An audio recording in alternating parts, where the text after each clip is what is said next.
Hello everyone, welcome to एजुवाइंस classes. क्या आप मेरी आवाज सुन पा रहे हैं?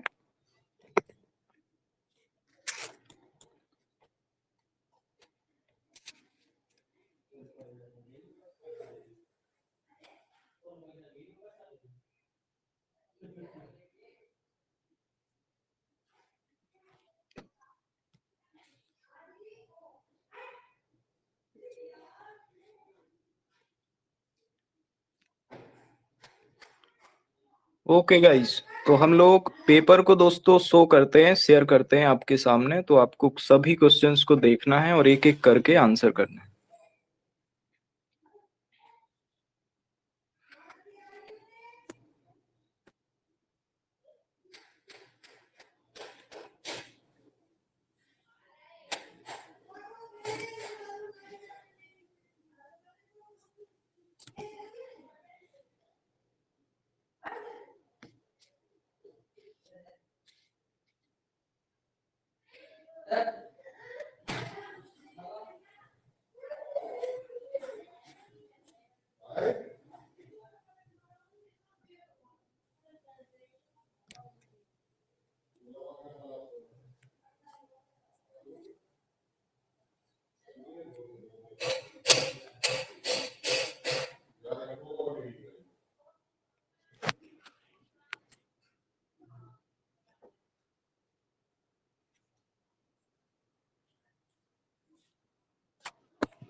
चलिए, तो क्या दोस्तों आप लोग पेपर को देख पा रहे हैं?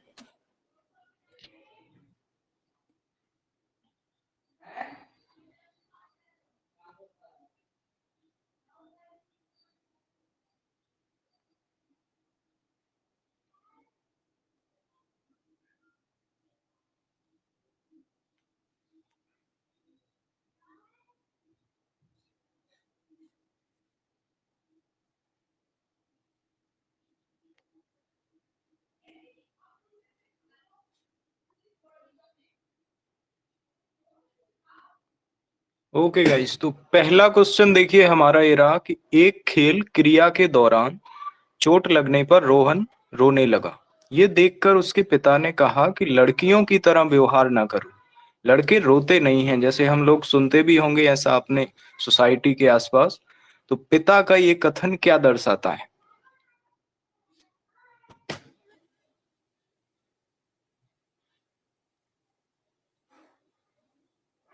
जी, तो क्या दोस्तों पहला ऑप्शन सही होगा, दूसरा, तीसरा, चौथा? Which option do you think should be correct? और दोस्तों अभी आज हम लोग पहली बार स्टार्ट कर रहे हैं ना, मैं भी पहली बार इस ऐप को यूज कर रहा हूं, तो अभी कई सारे फीचर मुझे पता नहीं है। तो आज मैं पूरे गो थ्रू हो जाऊंगा। इसमें एक ऑप्शन दोस्तों ये होता है कि पोल क्रिएट हो जाता है। जैसे मैंने आपके सामने एक क्वेश्चन रखा, तो ABCD में से आपको सिलेक्ट करना पड़ता है।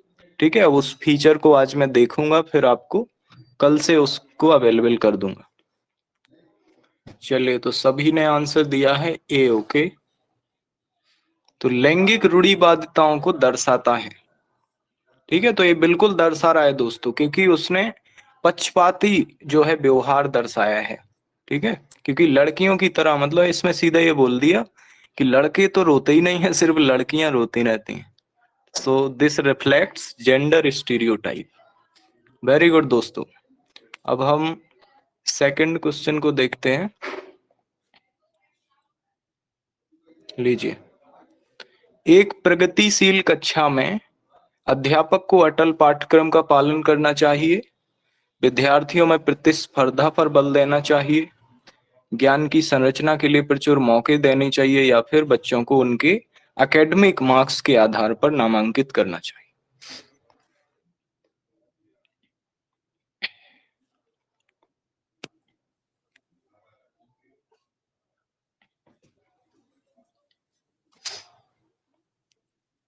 और आप में से जो लोग भी अपने ऑडियो से आंसर देना चाहें तो भी दे सकते हैं, अपना ऑडियो ऑन करके।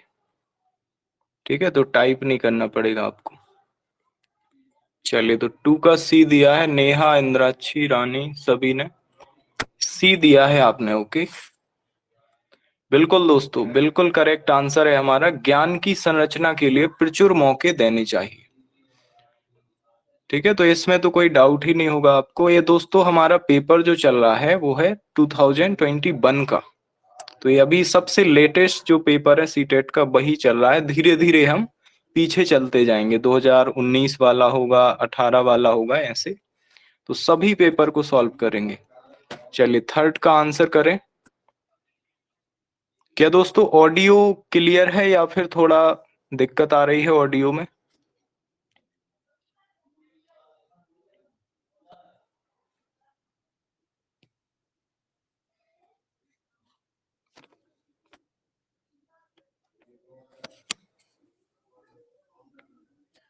ओके, तो थ्री का बी आंसर दिया है नेहा ने, रानी ने।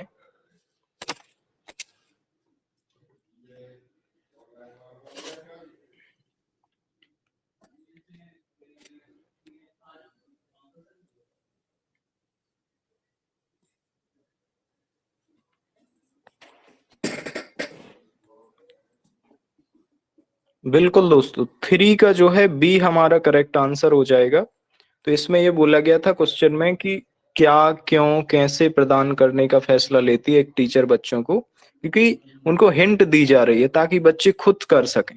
तो अधगम के लिए पांड या आधारभूत संरचना, आधारभूत मतलब क्या हो जाएगा अपना बेसिक, जो उनको जरूरत है, फंडामेंटल।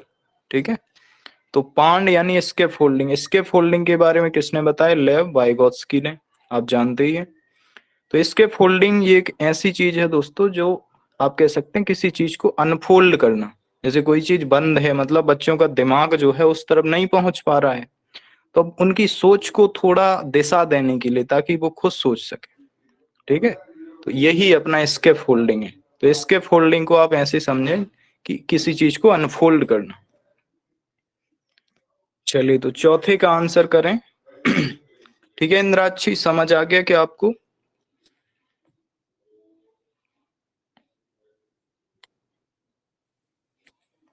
और दोस्तों जो पांड शब्द आपने सुना है अभी थर्ड क्वेश्चन में, उसको मचान भी कहते हैं। आपने जरूर सुना होगा, आप लोग हमारे ग्रुप से जुड़े हैं।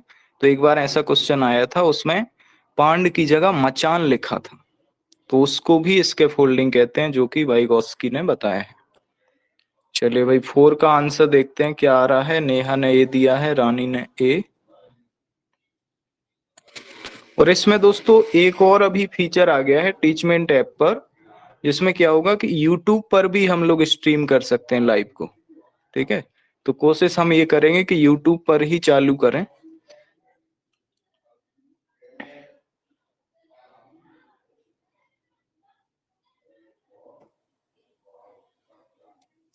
जी ओके नेहा, तो सभी लोग आंसर करते जाएं। इंद्राक्षी आपने आंसर नहीं दिया अभी शायद फोर्थ को।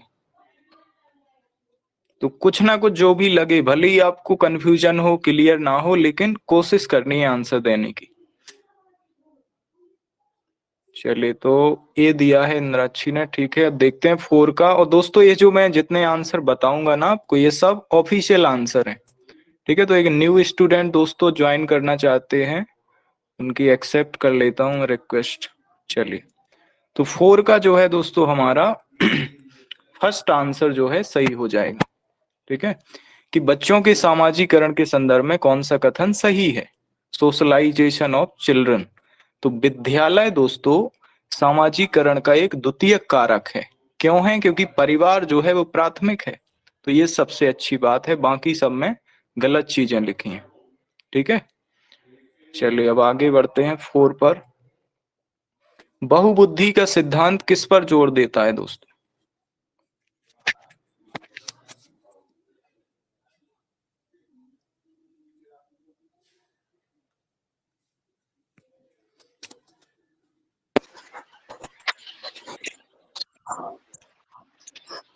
जी, किसी को भी अगर ऑडियो से भी आंसर देना हो तो बोल सकते हैं आप।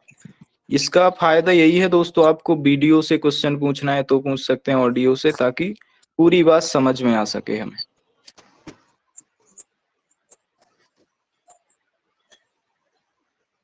आने लगे हैं फाइव का सी, नेहा ने दिया है, रानी ने सी। सी। बहुबुद्धि का सिद्धांत किसने दिया है दोस्तों, क्या आप बता सकते हैं? हावर्ड तो गार्डनर। जी जी, theory of multiple intelligence emphasize that. तो इसका आंसर देखते हैं सभी का आया। चलिए, तो 5 का दोस्तों हमारा सही आंसर हो जाएगा सी नंबर का। ये जो है दोस्तों बिल्कुल ऑफिशियल आंसर है। आपने देखे होंगे यूट्यूब पर कई जगह क्लासेस चलती रहती हैं, कई सारे फेसबुक पर ग्रुप बने हैं, व्हाट्सएप पर बने हैं, तो हर जगह अलग अलग आंसर घूमते रहते हैं।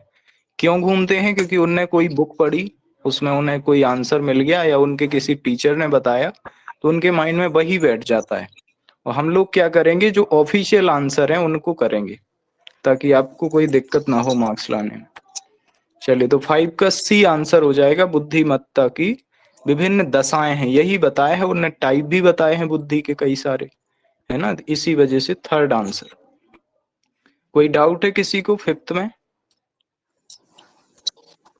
चलिए, अब 6 पर आते हैं। लॉरेंस कोलबर्ग के सिद्धांत के अनुसार किसी कार्य को इसीलिए करना क्योंकि दूसरे इसे स्वीकृति देते हैं, वो बोलते हैं कि ऐसा करना चाहिए, तो नैतिक विकास के किस चरण को दर्शाता है? उत्तर बताइए तथा। इसका। ओके, 6 का क्या आंसर आ रहा है, सभी लोग बताते जाएं। नेहा ने सी दिया है, सी। तो इसको जी इंग्लिश में देखते हैं क्या हो सकता है। हाँ, pre conventional, conventional, post conventional या फिर फॉर्मल कन्वेंशनल।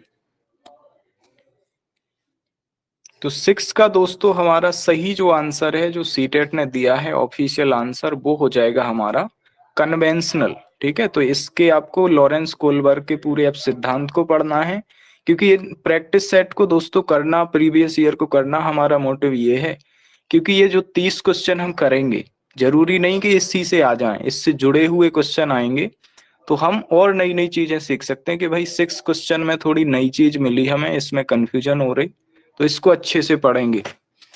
तो इसका दोस्तों ध्यान रखना है, कन्वेंशनल आंसर होगा। ठीक है, और कल मैं आपको पूरी चीजें लॉरेंस कोलबर्ग के बारे में अलग से बताऊंगा कि इन सब का मतलब क्या होता है, कैसे आप एक टर्म आपको बता दूंगा, एक एक वर्ड, जिससे आप ध्यान रख सकें। चलिए, तो इसका ध्यान रखेंगे आप। 6 का बी दोस्तों अभी फिलहाल। चलिए, अब 6 के बाद 7 जी।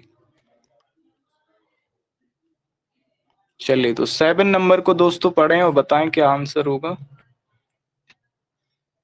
बिल्कुल नेहा, ये इसमें दिक्कत होती है लॉरेंस कोलबर्ग के सिद्धांत में, तो इनके इतने, क्योंकि जल्दी नहीं बता सकते, उसमें टाइम लगेगा, तो उसको अलग से 10-15 मिनट देना पड़ेगा।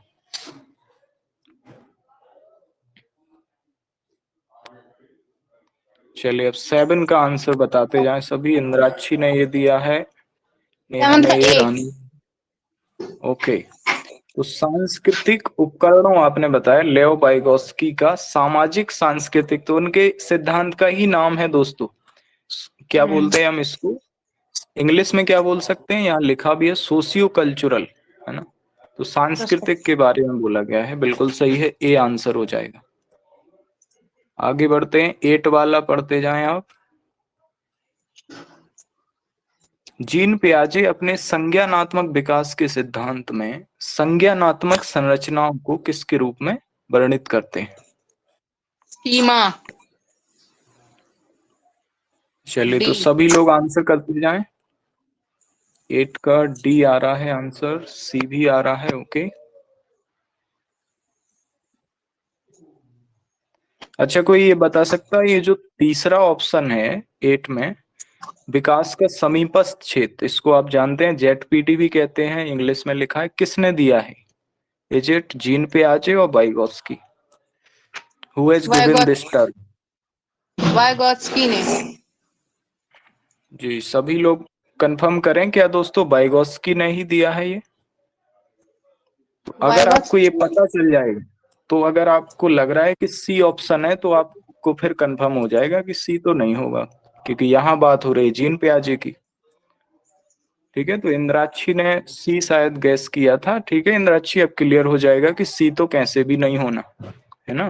तो अब हम और कोई ऑप्शन पे दिमाग लगाएंगे। तो 8 का जो है ऑफिशियल आंसर हो जाएगा डी नंबर का। ठीक है, चलिए अब 9 पर आते हैं। जीन पियाजे के संज्ञानात्मक विकास के सिद्धांत में पूर्व संक्रियात्मक अवस्था में विकास का मुख्य गुण क्या होता है?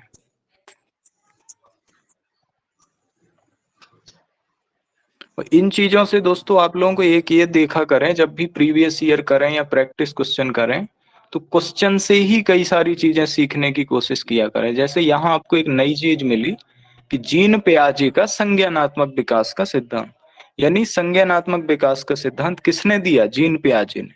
तो क्वेश्चन से भी चीजों को हमें चुरा चुरा के पढ़ना है, ठीक है, ताकि आपका रिवीजन होता रहे। चलिए, तो 9 का आंसर सभी ने दिया है, बी सी बी। ओके, कोई बात नहीं इंद्राक्षी, सॉरी वगैरह की दिक्कत नहीं है। और अच्छा, कंफर्म हो गया, आपका डाउट क्लियर हो गया। चलिए, तो 9 का दोस्तों हमारा सही आंसर जो होगा वो हो जाएगा विचार सोच में केंद्रीकरण। ठीक है, सेंट्रेशन इन थॉट। तो जीन पियाजे के संज्ञानात्मक विकास के सिद्धांत में पूर्व संक्रियात्मक अवस्था दोस्तों कौन सी स्टेज है ये पियाजे की?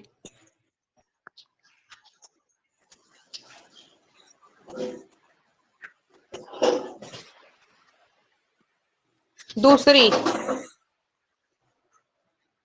जी, तो दूसरी जो है दोस्तों बिल्कुल सही है। 4 जो टोटल स्टेज बताई हैं इन्होंने। तो सेंट्रेशन इन थॉट जो केंद्रीकरण वाली बात होती है, तो इसको ध्यान रखना है। आप किसी ने देखते हैं क्या बताया था, जैसे इंद्राक्षी ने सी बताया। ठीक है, अच्छा अब दोस्तों ये और बताइए कि तीसरी जो है परिकल्पित निगमनात्मक सोच जो है ये किस अवस्था में होती है? ये क्वालिटी किसी को पता है? ये जो तीसरा ऑप्शन है ये किस अवस्था की क्वालिटी हो सकती है? पहली, दूसरी, तीसरी, चौथी? चौथी। ओके, तो सेकंड थर्ड नीना ने ये क्या बताया है? Second third stage. ठीक है, तो यहाँ दोस्तों ये तो क्लियर हो गया कि ये जो थर्ड, इसका देखिए 9 का आंसर तो हमारा बी है, ये क्लियर हो गया। सीटेट ने भी दिया है कि जो केंद्रीकरण थॉट का जो है सेंट्रेशन होता है बच्चों में, किसी चीज को ज्यादा डीप में न सोचना, है ना, लिमिटेड सोच जो होना उनकी, वही है केंद्रीकरण। तो 9 का बी हो गया। हमने पूछा है आपसे सी नंबर का, तो ये तो क्लियर है कि दूसरी का नहीं होगा, है ना। दूसरी का होता तो फिर सी आंसर हो जाता, नहीं तो हमारा। तो ये है दोस्तों चौथी की। ठीक है, परिकल्पित आप कल्पना से भी समझ सकते हैं। ठीक है, तो कल्पना वाली चीजें ये सब आ जाती हैं लास्ट में।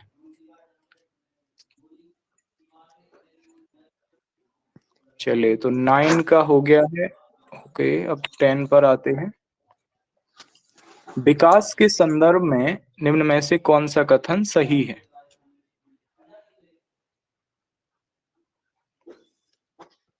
सर 9। जी बताइए। सर 9 का सी पॉइंट एक्सप्लेन कर दो। ओके, आपने सभी स्टेजेस पढ़ी हैं। चौथी में क्या होता है? थर्ड का नाम होता है, जैसे देखिए मूर्त संक्रियात्मक अवस्था होता है ना थर्ड का। तो मूर्त में क्या होता है, बच्चे तार्किक चीजों पे आ जाते हैं, चीजें बहुत अच्छे से सोचने लगते हैं। लेकिन इसमें जो क्या होता है, अमूर्त चीजों के बारे में, यानी बड़ी बड़ी चीजों की कल्पना करना, उनकी सोचना थोड़ा कि अच्छा इसकी खोज कैसे हो सकती है, वैज्ञानिक सोच जो आ जाती है वो चौथी में। तो उसी का नाम है यहाँ पे परिकल्पित निगमनात्मक, है ना। जो आगमन निगमन विधि होती है, तो आगमन जो है वो स्टार्टिंग की बात है ना। वही चीज ऊपर जो पहला ऑप्शन लिखा है ना, अमूर्त सोच, ये भी वही चीज है, ये भी चौथी की अवस्था है। चलिए, तो आपको अब जीन पियाजे के बारे में एक पीडीएफ भी मिल जाएगा, हम स्क्रीनशॉट शेयर करेंगे ग्रुप में, तो उसमें भी पढ़ लेना सभी अवस्थाओं के बारे में। चलिए, अब 10 का आंसर करते हैं, देखते हैं क्या दिया आपने। 10 का डी दिया है सभी ने। विकास के संदर्भ में कौन सा कथन सही है? ओके, तो 10 का 4 बिल्कुल दोस्तों, डेवलपमेंट इज मल्टी डायमेंशनल। ठीक है, बहुआयामी होता है। और इसी ऑप्शन में दिक्कत है कि आपको कि पहला क्यों नहीं है सर, दूसरा क्यों नहीं हो सकता, तीसरा? तो मैं एक्सप्लेन करूं।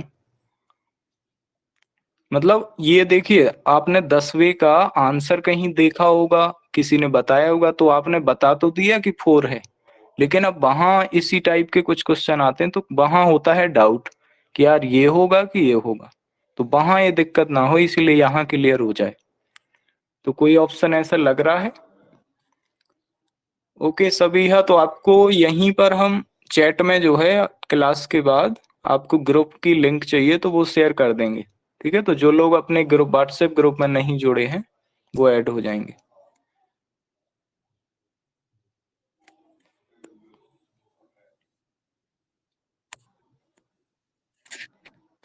क्या बोला इंद्राक्षी ने? डेवलपमेंट तो सेम रेट नहीं हो सकता जी। चलिए, तो 10 का 4 दोस्तों बिल्कुल सही आंसर है। अब आते हैं नेक्स्ट पर। चलिए 11 का बताएं।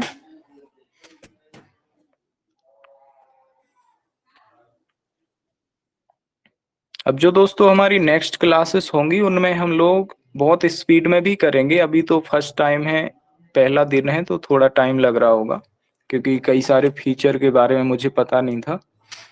तो डेली हम लोग बहुत स्पीड में करेंगे और आराम से डिटेल भी बताते चलेंगे। चलिए 11 का बताएं। 11th का ए। 11 का ओके, इंद्राक्षी को ए लग, डी लग रहा है, नेहा ने ये बताया, सबीना ने ये ओके। तो जन्म से किशोरावस्था तक बच्चों में विकास किस क्रम में होता है?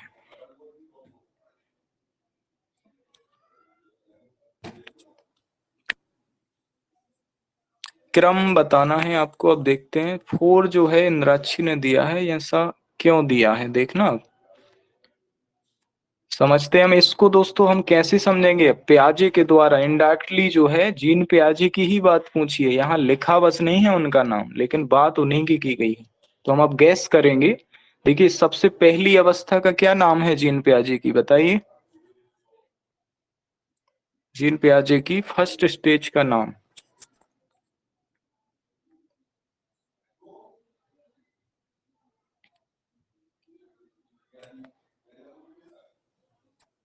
जी, तो संवेदी जो है दोस्तों, संवेदी गामक अवस्था भी बोलते हैं ना हम उसको, सेंसरी मोटर स्टेज इंग्लिश में बोलते हैं। तो आप खुद सोचेंगे जन्म से, है ना।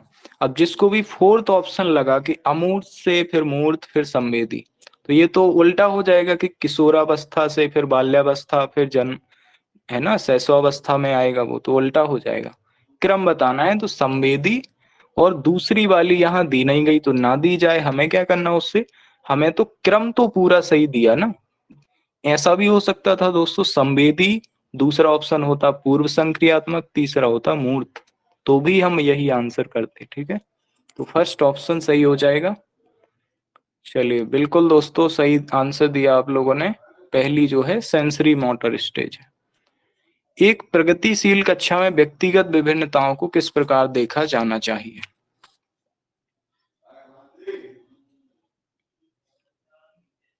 तो प्रगतिशील शिक्षा के बारे में किसने बात की है? जॉन डीवी ने। ये भी क्वेश्चन आ जाता है। तो व्यक्तिगत विभिन्नताएं, ये भी दोस्तों आपको पता होना चाहिए ये होती क्या है। Individual difference. क्या होती है इंडिविजुअल डिफरेंस? जो भी ऑडियो से बता सकते हैं बताएं। डी। Okay, fourth. चलिए तो डी सभी लोग आंसर दे रहे हैं। अध्यापन अधिगम प्रक्रिया की परियोजना के लिए महत्वपूर्ण। ओके, तो टीचिंग लर्निंग प्रोसेस को ही हम अध्यापन अधिगम प्रक्रिया कहते हैं, सीखना सिखाना। चलिए, तो 12 का जो दोस्तों डी बिल्कुल सही आंसर हो जाएगा, और तो सब बेकार ऑप्शन है। तो आपने सही गैस किया 4। चलिए, एक समावेशी कक्षा में किस पर जोर होना चाहिए दोस्तों? In an inclusive classroom, classroom emphasis should be on. D. तो इंक्लूसिव एजुकेशन की बात हो रही है, क्या सही आंसर होगा 13 का? डी।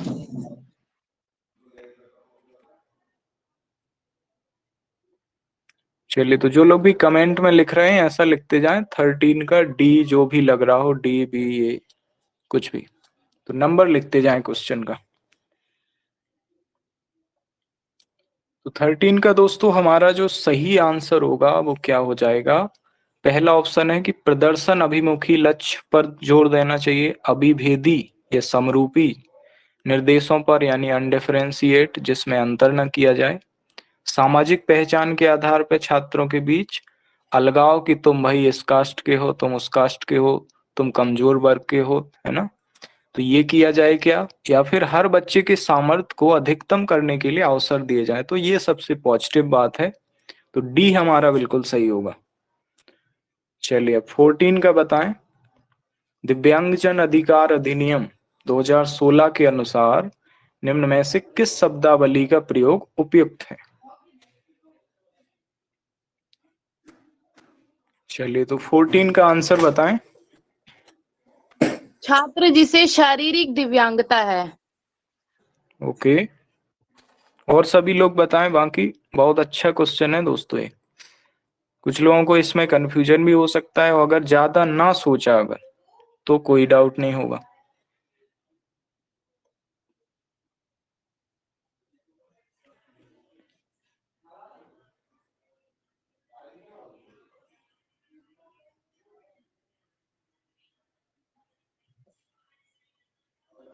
चलिए तो सभी ने 14 का आंसर दिया है, सी भी आ रहा है आंसर और डी। ओके,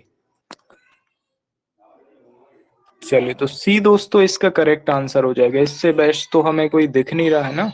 तो अगर दिव्यांगजन दोस्तों शब्द आ जाए, ठीक है, क्योंकि दिव्यांग हमें जरूर बताना है। अब यहाँ दिक्कत क्या हो गई है, आपने देखा होगा 3-4 साल से जब से कानून आया उसके बाद से इस पर और ज्यादा जोर दिया गया कि हम लोगों को विकलांग नहीं बोलना है उनको, है ना, उनको बोलना है दिव्यांग।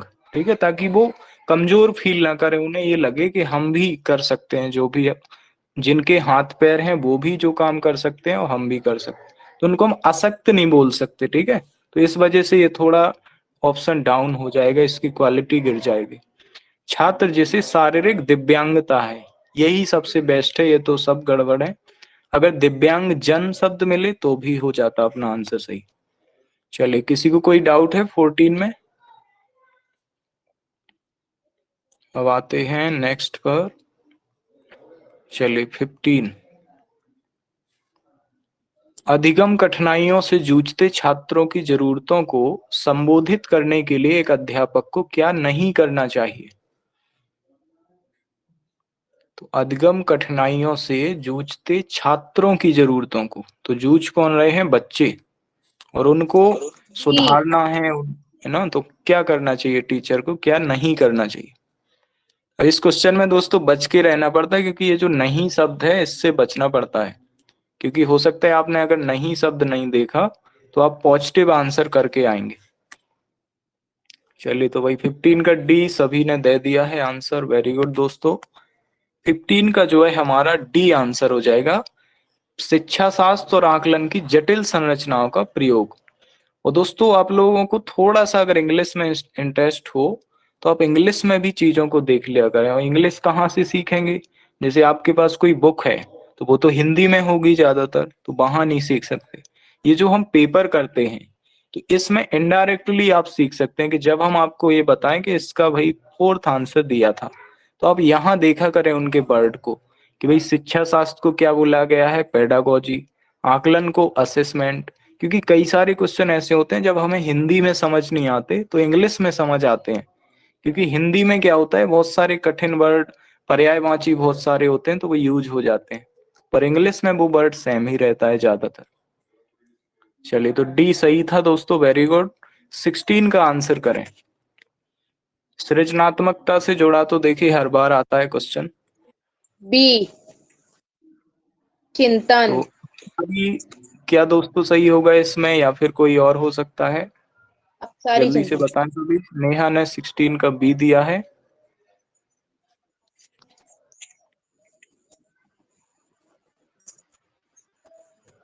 और दोस्तों आप लोगों के जो भी आप लोगों की तरह अच्छे स्टूडेंट हैं, पढ़ने वाले हैं, क्योंकि हम लोगों को भीड़ भाड़ नहीं जोड़नी। यूट्यूब में क्या होता है, ज्यादातर हर जगह 2-2 3-3 हजार स्टूडेंट हैं, उसमें उतना ज्यादा नहीं हो पाता है ना। तो यूट्यूब पर भी हम लोग क्लासेस भी करते हैं, तो मैं जब भी यूट्यूब पर करता था 2020 के टाइम पे, पिछले सीटेट में, तो हम लोग लिमिटेड लोगों को ज्वाइन कराते थे। जितने व्हाट्सएप ग्रुप में अच्छे अच्छे स्टूडेंट हैं वही लोग, उनमें से काफी लोगों का सीटेट क्रैक भी हुआ है। चलिए, अब 16 का आंसर क्या दिया है आपने? बी आंसर आ रहा है सभी का। Okay, so let's check it. 16 का बी दोस्तों बिल्कुल करेक्ट होगा। सृजनात्मकता होती क्या है दोस्तों, क्या कोई बता सकता है थोड़े से कम शब्दों में?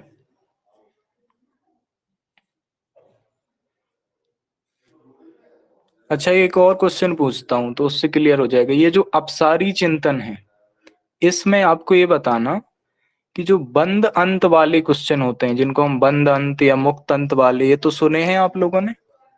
तो इसमें अपसारी चिंतन में मुक्त अंत वाले प्रश्न आएंगे या बंद अंत वाले? मुक्त अंत वाले। मतलब ओपन माइंडेड क्वेश्चन आएंगे या क्लोज माइंडेड? तो क्या बताया आपने, can you repeat? Open minded. Okay, चलिए सभी लोग बताएं। बिल्कुल नेहा, सभी ने आंसर सही दिया है, रानी ने। और ये जो अभी एक और दोस्तों क्वेश्चन आ सकता है, ये जो हम ऑप्शनल वाले क्वेश्चन करते हैं, ये मुक्तंत वाले होते हैं कि बंदंत वाले? ये जो हम इतने सारे क्वेश्चन करते चले आ रहे हैं, 16 तक कर लिए हमने, ये सब क्या है? बंद अंत वाले होते हैं ये सब, क्यों है बंदंत वाले? क्योंकि इनका सिर्फ एक ही आंसर होता है। हम्म, एक लेकिन से ऑप्शन अधिक। तो 4 है।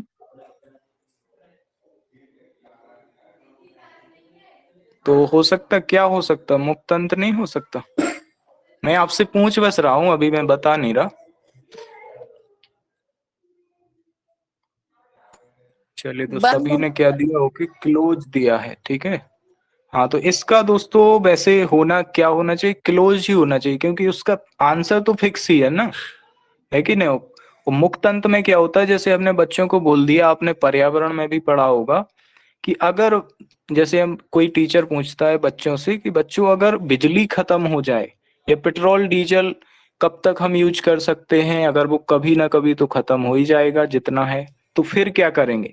अब फिर बच्चे अपना दिमाग लगाएंगे कि हम कोई और दूसरी चीज बना सकते हैं जिससे हम गाड़ियां चला सकें, या और कोई तरीका कर सकते हैं। तो उसमें सब लोग अलग अलग सोचेंगे, तो वो कहलाता है मुक्तंत।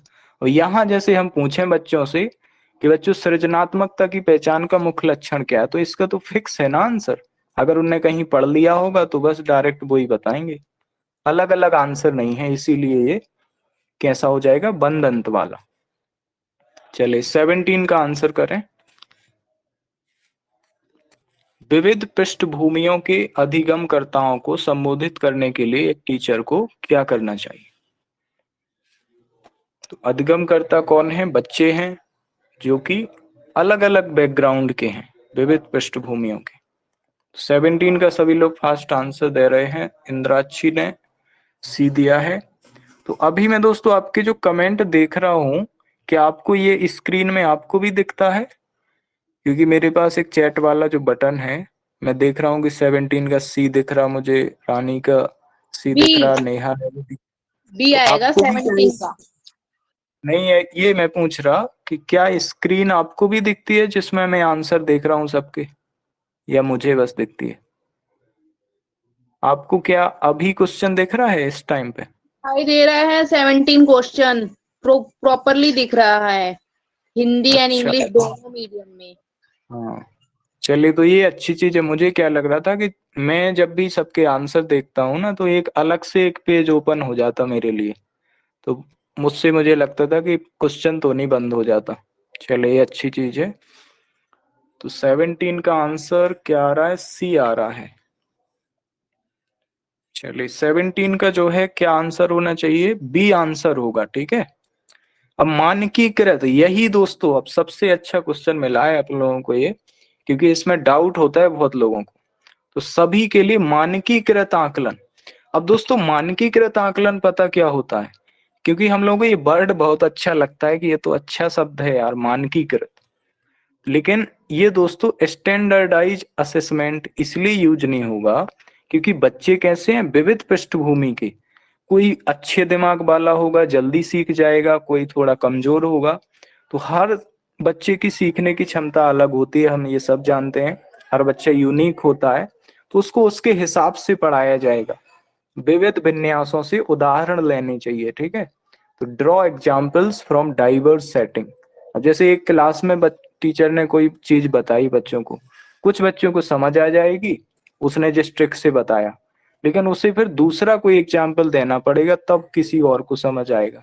तो मानकीकृत अब होता क्या है दोस्तों, मानकीकृत असेसमेंट, ये जो हम लोग सब बच्चों के लिए एक सा कर देते हैं। जैसे ये जो सीटेट का पेपर है, तो ये जब आपका होगा दिसंबर में, तो ये सबके लिए हो जाएगा। तो ये है मानकीकृत, क्योंकि इसमें सबके लिए अलग अलग चीजें नहीं है, ठीक है। तो दिस इज वाई 17 का बी ज्यादा पॉजिटिव है कि नहीं। चलिए अब दोस्तों क्लियर है आप लोग, तो आपको आपको पता चल गया होगा, तो आप दूसरों को भी समझा सकते हैं अब। चलिए अब 18 का बताना है आप लोगों को। क्लियर हो अगर 17, तो 18 का आंसर करें। तो आप लोगों के पास दोस्तों हैंड रेज का एक ऑप्शन दिख रहा होगा, तो आपको अगर क्लियर हो तो हैंड रेज कर दें सभी लोग। हैंड का ऑप्शन होगा तो उस पर क्लिक कर दें, तो मैं समझ जाऊंगा हो गया क्लियर आपको। चलिए अब 18 का आंसर करें। 18 का इंद्राक्षी ने बी दिया है, बी आंसर आ रहा है सबका। चलिए, समस्या समाधान क्षमताओं को किस प्रकार सुसाध्य किया जा सकता है ना। अब समरूपों के देखिए इस्तेमाल को बढ़ावा देकर। सी। देखना, अब कुछ बच्चों को क्या होता है कि सुसाध्य जो शब्द है वो हो सकता है तुरंत उनको समझ ना आए, या थोड़ा क्लियर ना हो कि इस शब्द का एक्चुअल मीनिंग क्या है। तो ये सब इंग्लिश से ही होता है क्लियर, है ना। इंग्लिश थोड़ी बहुत समझेंगे। सुसाध्य किया जा सकता है यानी फैसिलिटेट, यानी उनको इंतजाम कराना है उसका, है ना, उपाय बताना है। तो 18 का क्या आंसर आ रहा है, बी आ रहा है सभी का। चलिए, तो समस्या समाधान 18 का सी दोस्तों होना क्या चाहिए, बी आंसर होगा या सी होगा। सी होना चाहिए, सी। हम्म समस्या समाधान की क्षमताओं को, अब जैसे बी ऑप्शन देखते हैं हम लोग सबसे पहले कि बी क्यों नहीं होगा, क्योंकि सीटेट ने इसका दोस्तों क्या दिया है, आंसर सी दिया है। तो हम पहले बी देखते हैं कि क्यों नहीं हो सकता, ठीक है। तो बी में क्या लिखा है इसको पढ़ें आप, समस्याओं के हल के लिए अटल प्रक्रिया के इस्तेमाल को बढ़ाना, ठीक है। अब आप अगर दोस्तों इंग्लिश, अभी जो मैंने बात कही, अगर इसमें आप इंग्लिश देख लेते, जिसको इंग्लिश बिल्कुल आती भी नहीं है वो भी अगर इसकी इंग्लिश देख लेता, तो उससे आंसर पता चल जाता कि बी तो किसी भी तरह से नहीं होगा। क्यों नहीं होगा, आपको पता चला इस इंग्लिश में एक शब्द दिख रहा कोई ऐसा, बताइए। एक शब्द ऐसा दिख रहा होगा जिससे पता चल जाएगा कि बी ऑप्शन नहीं होगा। फिक्स्ड प्रोसेस जो है, हाँ फिक्स है ना। फिक्स हमें करना, फिक्स कर नहीं सकते क्योंकि समस्या का सॉल्यूशन निकालना है, तो अलग अलग तरीके देखने पड़ेंगे हमें। तो encouraging use of analogy, analogy अब होती क्या है, जैसे आपने रीजनिंग के क्वेश्चन देखे होंगे, तो उसमें क्या होता है कि जैसे आपको एक दे दिया जाएगा कथन की मध्य प्रदेश किसकी है, इंडिया, इंडिया के अंदर आता है।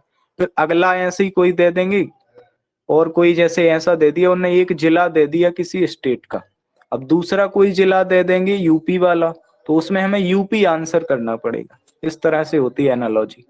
तो समरूपों के इस्तेमाल को बढ़ावा देकर ये सबसे पॉजिटिव है, ठीक है। तो बी ऑप्शन में दोस्तों फिक्स प्रोसेस, अब अटल में आप नहीं समझ पाएंगे हो सकता है, लेकिन फिक्स में समझ जाएंगे, है ना, कि फिक्स तरीका नहीं कर सकते हम, अलग अलग तरीके अपनाने पड़ेंगे। चलिए अब 19 का आंसर करें दोस्तों। टोटल 30 क्वेश्चन करेंगे हम।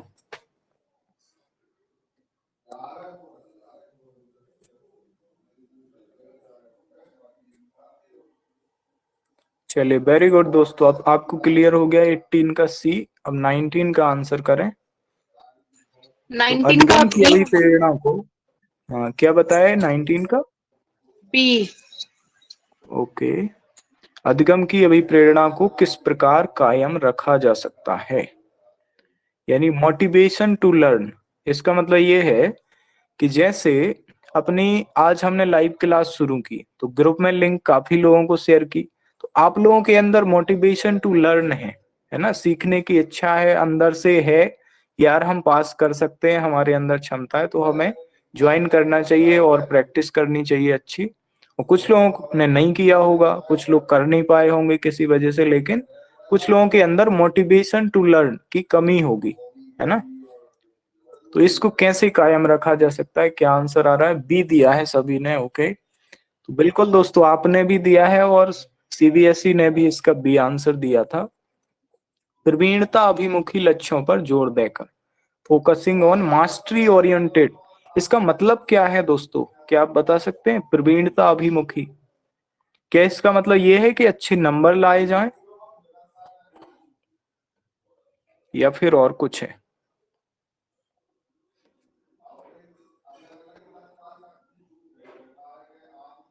चलिए, तो प्रवीणता अभिमुखी का दोस्तों मतलब ये है मास्टरी ओरिएंटेड गोल, मतलब उसका रियल मीनिंग समझना है हमें, है ना। उसका ये जरूरी नहीं है कि नंबर अच्छे आते हैं उस बच्चे के या नहीं, लेकिन उसकी उसमें मास्टरी हो, है ना। उसकी उसका जो सार है सीखने का, पढ़ाई का, वो उसको पता हो, तो प्रवीण हो वो, उन पर जोर देना। उसमें क्या होगा कि बच्चे को फिर सीखने की ललक आती है उससे, और ऐसा होगा तो उनको प्रेरणा भी मिलेगी सीखने की। चलिए 20 का आंसर करें। शर्मिंदगी क्या है दोस्तों? तो सेम जो होती है उसका क्या संबंध हो सकता है? बी होना चाहिए, का संज्ञान पर नकारात्मक प्रभाव पड़ सकता है। अच्छा, ठीक है, और सभी लोग बताएं आंसर। तो 20 का नेहा को बी लग रहा है आंसर। तो पहला ऑप्शन है दोस्तों हमारा कि शर्मिंदगी का संज्ञान से कोई संबंध नहीं है, ठीक है। तो संबंध तो होगा, है ना। क्यों हो सकता है दोस्तों? जैसे टीचर कोई चीज पढ़ा रहा है, अब बच्चे के अंदर कोई डाउट आया, ठीक है, डाउट आया कि मुझे ये समझ नहीं आ रहा, लेकिन उसको ये लगेगा कि अगर मैंने कुछ पूछ लिया तो और बच्चे हंसेंगे मेरे क्लासमेट, तो वो पूछेगी ही नहीं। इसका मतलब है कनेक्शन तो है संज्ञान से, भले ही वो इनडायरेक्टली हो, ठीक है। तो पहला तो नहीं होगा। चलिए, तो 20 का बी और सी, रानी को सी लग रहा है। सी देखते हैं दोस्तों, इसका दोस्तों पहले क्लियर करते हैं सही क्या दिया सीटेट ने। तो शर्मिंदगी का संज्ञान पर नकारात्मक प्रभाव पड़ सकता है, ठीक है, तो बी आंसर हो जाएगा। अब बच्चों को, क्योंकि शर्मिंदगी अगर होगी आपको तो बिल्कुल पड़ेगा, अभी जो मैंने एग्जाम्पल दिया वही इसमें सटीक बैठता है। अब बच्चों को अधगम हेतु अभिप्रेरित करने के लिए बहुत प्रभावशाली है। तो कैसे है प्रभावशाली है? शर्मिंदगी अच्छी चीज नहीं है ना, तो रानी आपको क्लियर करना चाहिए कि सी नहीं हो सकता, ठीक है। चलिए 21 का बताएं। निम्न में से अध्यापन अधिगम का सबसे प्रभावशाली माध्यम कौन सा है? बी नंबर होगा सर, संकल्पनाओं के अच्छा, बीच समझ करना। ओके। और इसमें जैसे ये संकल्पना शब्द आपने देखा ना, तो इसकी इंग्लिश भी देख लें तो आगे काम आएगी कई क्वेश्चन में। कॉन्सेप्ट ही संकल्पना होती है। संबंध खोजना। हाँ, ठीक है, देखते हैं क्या होता है आंसर 21 का। सभी लोग बी आंसर दे रहे हैं दोस्तों। बिल्कुल दोस्तों, इसका करेक्ट आंसर जो हो जाएगा हमारा, संकल्पनाओं के बीच संबंध खोजना, उनमें रिलेशन निकालना, बिल्कुल सही हो जाएगा ये। चलिए आगे बढ़ते हैं, 22 का आंसर बताइए। एक टीचर को दिए गए किसी कार्यकलाप में बच्चों की विभिन्न त्रुटियों का विश्लेषण करना चाहिए, ऐसा क्यों करना चाहिए?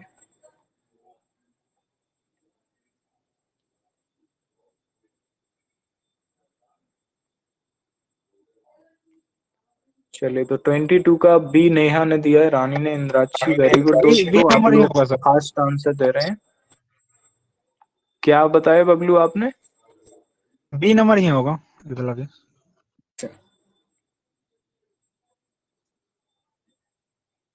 बी। त्रुटियों की समझ अध्यापन अधिगम प्रक्रिया के लिए अर्थपूर्ण है, बिल्कुल दोस्तों, बी बिल्कुल करेक्ट होगा, सभी ने सही आंसर दिया है। तो विश्लेषण क्यों करना चाहिए? क्योंकि त्रुटियों की समझ जो है अध्यापन अधिगम के लिए अर्थपूर्ण है, ठीक है। तो क्योंकि त्रुटियों से पता चलता है बच्चे कहाँ गलती कर रहे हैं, कहाँ और ज्यादा इम्प्रूव करने की जरूरत है। चलिए अब आगे देखते हैं। बच्चों को सीखने में कठिनाई होती है कब? कब होती है दोस्तों? जल्दी से आंसर करें।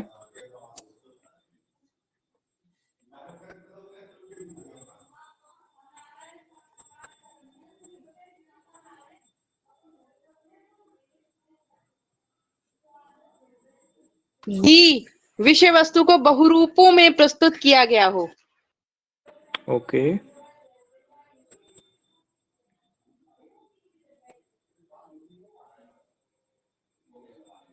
यानी content is represented through multiple ways. Okay, चलिए 23 का सबने आंसर दे दिया है। अलग अलग आंसर आ रहा है, ए और डी में से आ रहा है। ठीक है, तो सूचना अलग अलग टुकड़ों में प्रस्तुत की जाए। ठीक है, यही दो ऑप्शन है जिनका लग सकता है कि ये हो सकते हैं। तो 23 का जो है दोस्तों क्या हो जाएगा अब आंसर हमारा? पहला वाला। ठीक है, अब इसको समझते हैं। सूचना अलग अलग टुकड़ों में प्रस्तुत की जाए। ठीक है, हाँ, अब आपको ये समझना है। अभी किसने आंसर ऑडियो में दिया था? नाम बताएं अपना। दिव्या ने। ओके, तो आपको डी क्यों लगा? ऐसी बताइए, मैं ये नहीं कह रहा गलत है आपका आंसर या क्या है, ऐसी मतलब क्या सोच के आपने बताया, क्या लग रहा आपको? मतलब अलग अलग रूपों में प्रेजेंट करना, मतलब अलग अलग एग्जाम्पल देना हाँ, नहीं होगा, ये अच्छी चीज। है ना। अच्छा, नहीं होगा? क्यों नहीं होगा? ये तो अलग अच्छी अलग। चीज है ना। अभी हम लोगों ने ऊपर एक क्वेश्चन में बात की ना कि अगर बच्चे को एक विधि से समझ नहीं आ रहा तो टीचर दूसरे उदाहरण देगा, है ना। तो ये तो अच्छी चीज है। जो चौथा ऑप्शन है अपना, विषय वस्तु को बहु रूपों में प्रस्तुत करना, है ना। किसी बच्चे को मान लो ऐसे ही एक्सप्लेन करने में समझ आ गया, अब किसी को हो सकता है कि कोई हम वीडियो दिखाएं, कोई पिक्चर दिखाएं 3D में, तब वो समझेगा, है ना। तो बहु रूपों में प्रस्तुत करना। विषय वस्तु क्या होती है? कोई भी कंटेंट, कोई भी पाठ, चैप्टर। तो इसमें हमें ये बताना था कि सीखने में कठिनाई कब होगी? जब सूचना अलग अलग टुकड़ों में प्रस्तुत की जाए। तो 23 का पहला वाला हो जाएगा। तो इस क्वेश्चन से दोस्तों बहुत सारी चीजें सीखने को मिलेंगी। देखिए क्या मिलेंगी, जिन लोगों को बहुत लोग इग्नोर कर देते हैं, उनने क्या देखा कि 23 का आंसर क्या है हमारा, फर्स्ट वाला, उनने समझ भी लिया क्यों है, लेकिन इन पर ध्यान नहीं देते हम लोग। इससे हमें दोस्तों ये सीखने को मिला कि विषय वस्तु को बहुरूपों में प्रस्तुत किया जाता है। यानी अगले किसी क्वेश्चन में अब हमें ऐसा कुछ मिले ना, तो ये अच्छी चीज है, यानी ये हम टिक कर पाएंगे।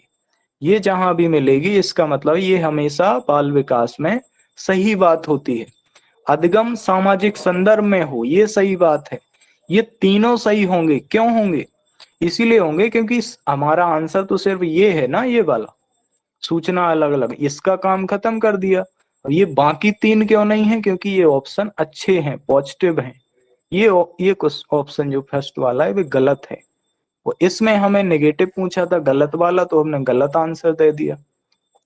लेकिन तीन चीजें हमें सीखने को मिली। क्या क्या मिली?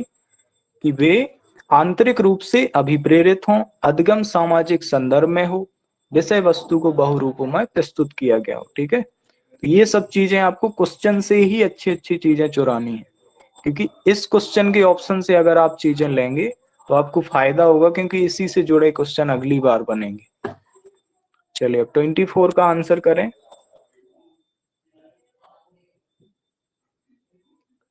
चलिए तो दोस्तों 24 का अब आंसर करें। आज तो हम लोगों का लगता है 1 घंटा पूरा हो जाएगा, लेकिन कल से हम लोगों की स्पीड अच्छी हो जाएगी। 30-40 मिनट के अंदर ही पूरे 30 क्वेश्चन किया करेंगे। सर सी नंबर होना चाहिए इसमें। ओके, अधिगम की सर्वोत्तम अवस्था कौन सी है? तो सी आंसर देखते हैं होगा और कि नहीं। कोई भय नहीं, सी होना चाहिए। अच्छा, तो सी लग रहा है। ठीक है, देखते हैं। तो 24 का बिल्कुल दोस्तों सी फॉर करेक्ट, हमारा सी सही हो जाएगा। अधिगम की सर्वोत्तम अवस्था कौन सी है? तो भय वाले होंगे नहीं। और फोर्थ क्यों नहीं होगा, कोई बता सकता है? बताओ बबलू, क्या क्यों नहीं होगा फोर्थ?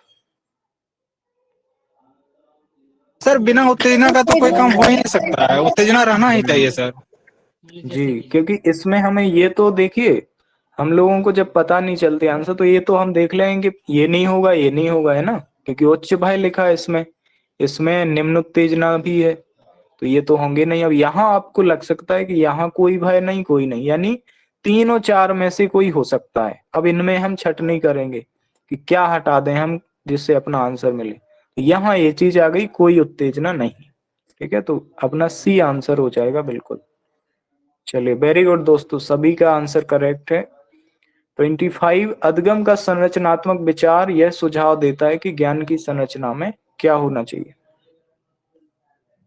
बच्चों की कोई भूमिका नहीं होती, बच्चे पूर्ण रूप से वयस्कों पर निर्भर रहते हैं, बच्चे सक्रिय भूमिका निभाते हैं, या फिर पूरी तरह पाठ्य पुस्तक पर निर्भर रहते सी नंबर होगा सर ये तो।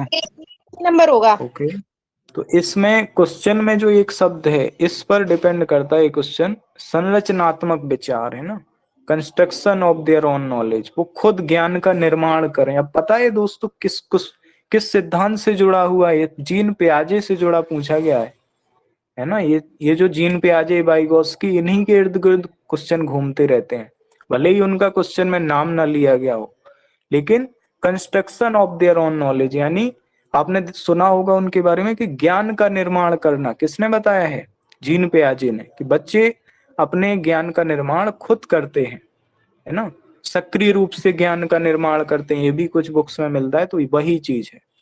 तो 25 का देखते हैं हमारा ऑफिशियल आंसर क्या होना चाहिए।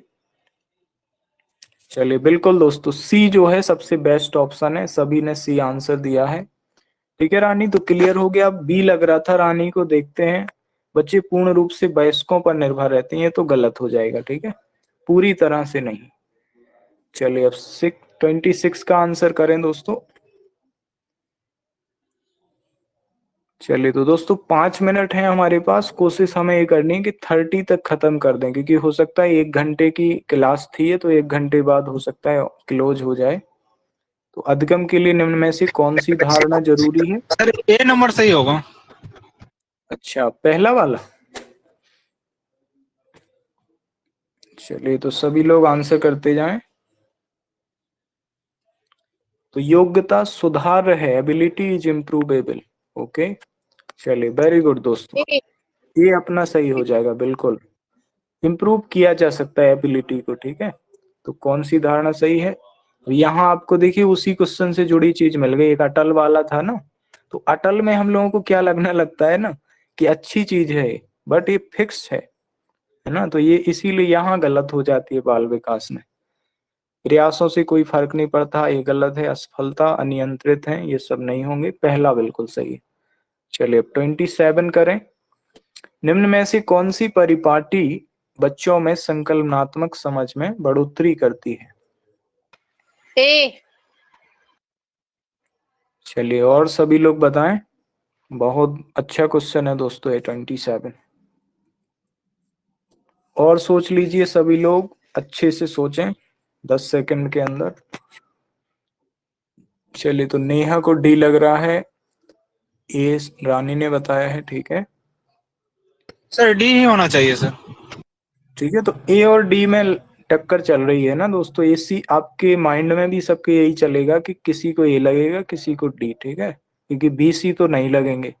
और इसका आंसर दोस्तों हमारा सही होगा डी नंबर का, है ना, क्योंकि हमें संकल्पनात्मक समझ में बढ़ोतरी करनी है उनके कॉन्सेप्ट में, ताकि वो चीजों को बहुत डीप में समझ सकें कि ऐसा होता क्यों है। अब प्रतिस्पर्धा आधारित में क्या होता है दोस्तों, जैसे अपना सीटेट का पेपर होना है, तो कुछ लोग क्या करेंगे, रट के भी पेपर दे आएंगे, अच्छी बुक्स को पढ़ लिया, रट लिया क्वेश्चन को, तो वो भी ज्यादा, क्योंकि उन्हें ये लगेगा कि हमें तो अच्छे नंबर चाहिए सबसे, मेरे 130 आ जाएं, 140 आ जाएं। तो वो प्रतिस्पर्धा में क्या होता है कि जो रियल नॉलेज होता है वो नहीं हो पाता है। लेकिन इंक्वायरी और डायलॉग में संवाद करेंगे बच्चे, एक दूसरे से डिस्कशन करेंगे, तो उससे उनके समझ में बढ़ोतरी होगी, क्योंकि तरह तरह के क्वेश्चन पूछे जाएंगे। क्लियर है दोस्तों, डी जो है हमारा सही हो जाएगा। चलिए अब इसका बताएं 28।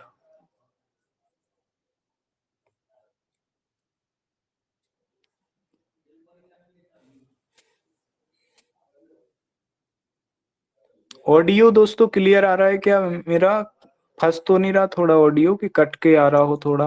स्वनियमन आएगा, स्वनियमन। अच्छा, सेल्फ रेगुलेशन, ओके। ये लेव बाइगोस्की से जुड़ा क्वेश्चन है, बताइए सभी लोग। 28 का रानी को बी लग रहा है, सभी लोग फास्ट आंसर करें। सर बी ही होगा। ओके, तो व्यक्तिगत वाक है बिल्कुल दोस्तों, सेल्फ रेगुलेशन हो जाएगा ये हमारा। ताकि आत्म केंद्रन जो है वो प्याजे का है सर। हाँ, इसी वजह से वो दिक्कत इन्हीं ऑप्शन में होगी। तो अगर आप ये सोच लें, ये प्याजे ने बात की हो, यहाँ बी नंबर की व्यक्तिगत वाक की वाइगोस्की की है, यही हो जाएगा, है ना। ये भी हमने पढ़ा कि व्यक्ति का जो पर्सनल टॉक करते रहते हैं ना बच्चे खेलते समय, वो क्या करते हैं, कार्य को दिशा देते हैं अपने, मतलब कि मैं अभी ये करूंगा, मैं गुड़िया को ये पहनाऊंगी, ये पहनाऊंगी, खुद बोलते रहते हैं अपने अनुसार। बिल्कुल प्राइवेट स्पीच, बिल्कुल सही बताया नेहा आपने। चलिए 29 बताएं, मूल्यांकन पद्धतियों का लक्ष्य क्या होना चाहिए? Evolution practices should aim at. Sir C number जो होगा ये। मूल्यांकन, 3 नंबर अच्छा, होगा, 3 नंबर। विद्यार्थियों की, ओके। चलिए सभी लोग आंसर करें। सी नेहा ने दिया है, रानी ने, ओके। तो विद्यार्थियों की जरूरतों और आवश्यकताओं की पहचान करना, ये होना चाहिए, बिल्कुल सही। ठीक है, ऐसा नहीं हो कि उनसे सीधा सिद्धांत जो किताबी ज्ञान है वो बस पूछा जाए, है ना। तो इसीलिए तो दोस्तों हम लोगों का जो सीटेट में क्या हुआ है कि हर सब्जेक्ट में पेडागोजी इसीलिए जोड़ी गई, ताकि आप खुद अपना दिमाग लगा पाए कि आपकी सोच कितनी अच्छी है टीचर के लेवल की। चलिए अब लास्ट क्वेश्चन आ गया है हमारा 30 नंबर। 4 नंबर होगा सर। अच्छा, बच्चों के विकास की व्यक्तिगत विभिन्नताओं को, चलिए सभी लोग आंसर करें 30 का। तो नेहा को डी लग रहा है इसका। 30 का 4th। बिल्कुल, बच्चों के विकास की व्यक्तिगत विभिन्नताओं को किस पर प्रतिरूपित किया जा सकता है? ठीक है, तो यहीं से उनकी जो व्यक्तिगत विभिन्नता होती है, हर बच्चों में अलग अलग भिन्नताएं पाई जाती हैं, वो इसी से डिसाइड होती हैं, इनके संयोग से, आनुवंशिकता और पर्यावरण के संयोग से, इनकी पारस्परिक क्रिया से। बिल्कुल निधि, डी आंसर दिया है। निधि, क्या आपने अभी ज्वाइन किया है या आप शुरू से ज्वाइन है? और इसकी दोस्तों 24 घंटे के आसपास लाइव क्लास भी हो जाएगी, मतलब इसकी जो रिकॉर्डिंग है वो भी हो गई होगी, तो मेरे पास बाद में आएगी ऐप पर, तो जिसने नहीं भी देखा है उसको भी मिल जाएगी, ठीक है। सर इनका चलिए तो वीडियो लास्ट दोस्तों में बाद कैसा में रहा देख आपको? सकते हैं, मेरा छूट गया है सर। अच्छा अच्छा, तो हाँ, तो देख लेना उसको। इसमें और एक चीज क्या है कि पीडीएफ भी आपको दिया गया है इसमें, यहाँ आपने जहां से ज्वाइन की है क्लास, तो ऐप में एक कोर्स दिख रहा होगा, CTET UP TET previous year लिखा था ना जहाँ पे, वहां आप क्लिक करेंगे तो वहां एक टेस्ट का ऑप्शन आता है, तो वहां से आप टेस्ट दे सकते हैं। एक मैंने क्विज भी बनाया है जिसमें 15 क्वेश्चन है चाइल्ड डेवलपमेंट की, उसको देना है आपको, अपना स्कोर देखना है। टेस्ट इंद्राक्षी ने ओवर दिया बता रहा है उसमें, सर उसमें। क्या बता रहा? टेस्ट आंसर क्लिक किया हुआ आ रहा है सब में। ऐसा होगा, आपने पर्यावरण वाले पे क्लिक किया होगा, तो क्योंकि वो होना था 7 बजे चालू। पेडागोजी के क्वेश्चंस भी करवाना, क्या? मैथ्स पेडागोजी के।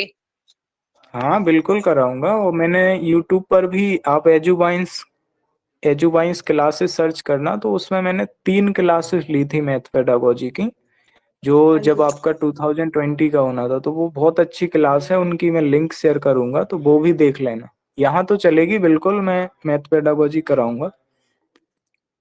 चलिए, तो जो दोस्तों टेस्ट में आपको बता रहा था कि टेस्ट वाला ऑप्शन मिलेगा, वही है स्टडी मटेरियल का, तो वहां आपको पीडीएफ मैंने डाल दिए हैं पिछले वर्षों के पेपर के। ये जो पेपर है हमारा 2021 वाला ही है, तो इसके देख लेना, डाउनलोड कर लेना। और टेस्ट में क्या है, बाल विकास वाला टेस्ट देना आपको, 15 क्वेश्चन है उसमें, 20 मिनट का टाइम मिलेगा।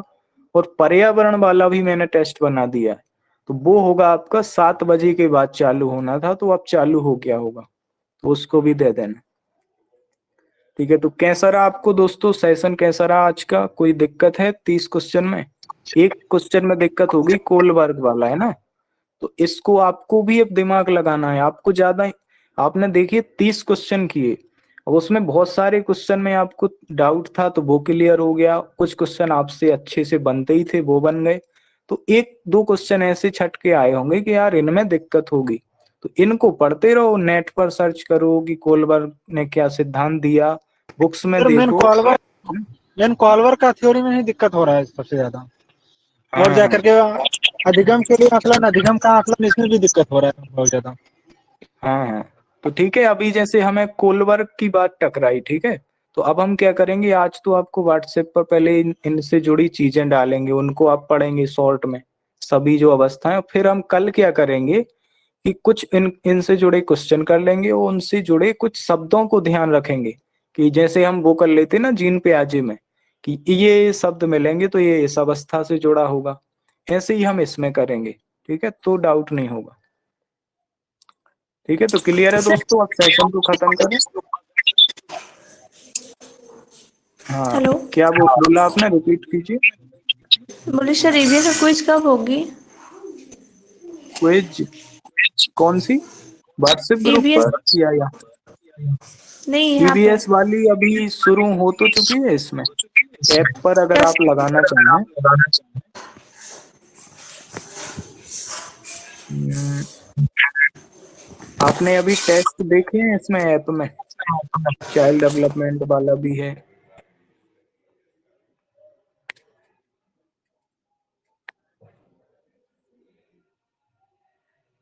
हेलो, सब रिमूव हो गया सर। अच्छा अच्छा, चलिए, हाँ तो हो सकता है 1 घंटा हो गया हो। आप अच्छा, अभी कितने लोग जुड़े हैं, हैंड रेज करें।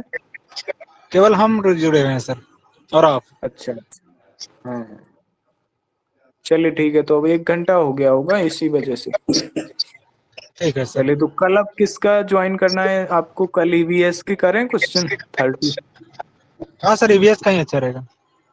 है ना, इसी पेपर में जो 30 क्वेश्चन आए होंगे इसके करेंगे या और किसी पेपर के, तो आपको पहले सर से बता देंगे, ठीक है सर। है ना।